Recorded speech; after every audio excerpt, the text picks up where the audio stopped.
So this is called Word Up. So here on Word Up, Austin Aries is the guest here. Austin Aries, you're the man, by the way. The greatest man that ever lived is what they say in pro wrestling, or wrestling as I like to call it. But here on Word Up, I'm going to throw a name at you. And I just want to get like a quick response. You take as long as you want, but I mean, I got a stack of names here for you. All right. You say whatever you want, sir. Are you okay with that?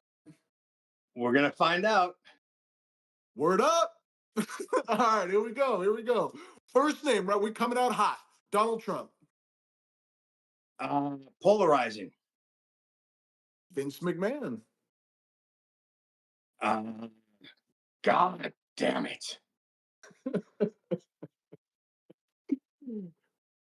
CM Punk.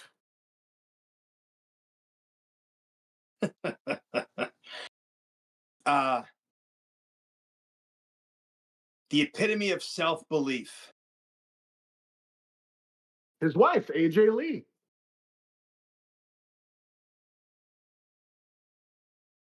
Don't really know her too well. Yeah, I don't really have much to add. Yeah.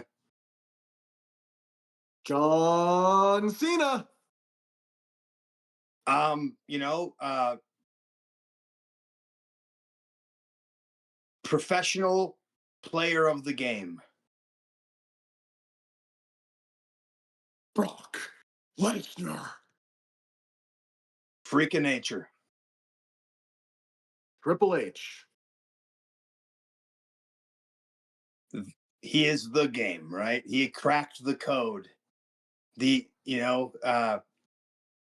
have to say that guy is the most successful professional wrestler, bar none. I mean, if you see where he started to the position he's in now, has anyone had more success than him? In wrestling, I can't think of anybody. He runs the whole show now.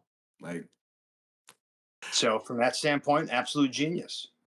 Speaking of somebody that runs the show, Tony Khan. Big wrestling fan. Christy Hemme. I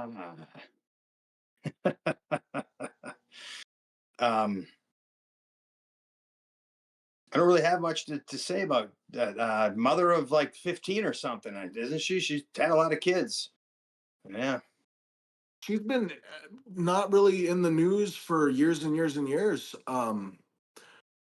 Also, a man that hasn't really been in the news. I know he's doing something in Canada with Maple Leaf Pro, I believe. Scott D'Amore.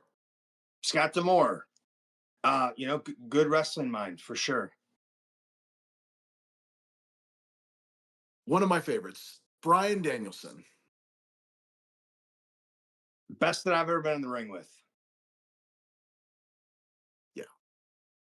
Christopher Daniels. Man, one of the OGs. Really one of the OGs. A guy who really helped me at different points in my career as I was coming up. And kind of like one of the OGs of the independent wrestling scene, you know? Yeah, I know both of those guys did a lot of work in Northern California at All Pro Wrestling. And I only got the opportunity to wrestle in that APW garage once. Off topic, did you ever wrestle in the APW? I don't believe so, no. Because the next name I had on my list, you may or may not know, but everyone around here knows it, is Roland Alexander. Heard the name and maybe we've crossed paths, but don't know him well enough to comment beyond that. Yeah. Yeah, he was in Beyond the Mat. He passed away sadly in 2013. He ran All Pro Wrestling. All Pro Wrestling is not really running anymore. They were around a long time. The phenomenal AJ Styles. I mean, that's phenomenal, right? And also just what he's been able to do for his style for as long as he's been able to do it, it's pretty amazing. The Heartbreak Kid, Shawn Michaels. He one of the best backhanded compliments that I ever got came from Dave Meltzer, who said, "If only Austin Aries was 6 feet tall we would be talking about him like he's the next Shawn Michaels. Nicest thing Dave's Impromptu. ever said about me. Impromptu. Dave Meltzer. I mean, probably the greatest worker in the history of the business. Think of all the money that guy's made and never even once put any boots on. Like, yeah. You can tell I'm really trying to be PC on these answers, man. Like, I've got 5 left. okay. All right. Just 5. That's it. Yeah. Randy Orton.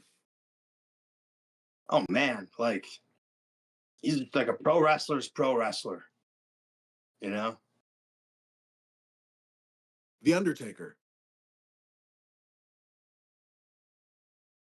Guy's a legend, you know? And, the fact that, for those of us who saw him early in his career, like, he earned that, right? He didn't just, by the time he got to WWE, he had already been paying his dues and, was kind of tolling in the, I would say, undercard, other places. And then he got there and what he was able to recreate and do with that character and the longevity. I mean, yeah, he's a 1-on-1. Yes, sir. We're down to 3, but I'm going to do a bonus one for Danny because it's his favorite wrestler, and he would be so mad at me if I didn't add the bonus. Kenny Omega. Um,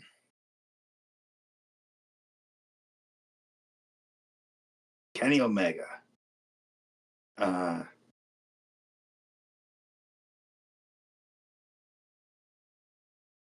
Definitely revolutionized this new era of wrestling. As I call it, the cosplay pro wrestling era, right? Um, you know, there's different flavors of ice cream, and he perfected his flavor. Absolutely. Okay, the final 3, Austin Aries. These are my 3 favorite wrestlers of all time. Stone Cold Steve Austin. What? Yeah, man. I mean, what do you even say about him? I think this is goes to show is um, if you don't have authenticity, doesn't matter how good you are, you might never be successful. But you're right, because Stunning Steve Austin was a hell of a performer and a hell of a wrestler. But you could tell that there was something that wasn't hitting, and it was authenticity. And the minute he became Stone Cold and he got to actually be who he was, an extension of himself, everything changed. Right. And so this is where, if there's one attribute for any young wrestler, aspiring wrestler, it's the more authentic you can be, the better chance you have to connect with the audience. Yeah. The reason I am even having doing this podcast with you, sir, everyone at school was talking about this guy that talks smack and backs it up. I thought wrestling was kind of dumb, honestly, before I saw The Rock. Um, your thoughts on The Rock? Probably our future president. Guy's obviously been earmarked for it, and again, another guy that's made his way up the entertainment sector and has obviously, to be able to do that, you have to be able to play the game. Yeah. Okay. Final. Do we gotta get like a noise going, a drum roll, something. This is I watched a couple of things of you to prepare for this, including the full match, and featuring this man, and it was an incredible match, as most of your matches were, just being honest. Um, to me, in the ring, character-wise, as a person, what he's overcome, he's the greatest of all time in my book. Your Olympic hero and mine, Kurt Angle. Man, intensity is the first thing that pops in my head, and just a natural, right? Because you know what he accomplished as an amateur wrestler doesn't always translate into the world of pro wrestling, and from a personality standpoint, how, how quickly he picked it up at the level that he did. I mean, the guy's just a natural, right? And for me, there's very few guys that I've stood across the ring from to where I was like, man, I better make sure I bring the intensity. And this was a guy where it's like, okay, yeah, like I need to raise my level. Usually I like to think I'm the guy that's the guy's thinking about that about me. And in that moment, I was like, well, we're gonna find out. I was telling to myself, we're gonna find out how good you are. If you're as good as you think you are, we're about to find out right now. But I've always had the utmost respect for Kurt, and just great, great. Oh, it's true. It's damn true. Yeah, And that has been this segment. That has been the debut of Word Up. Thank you very much. yeah. Word up.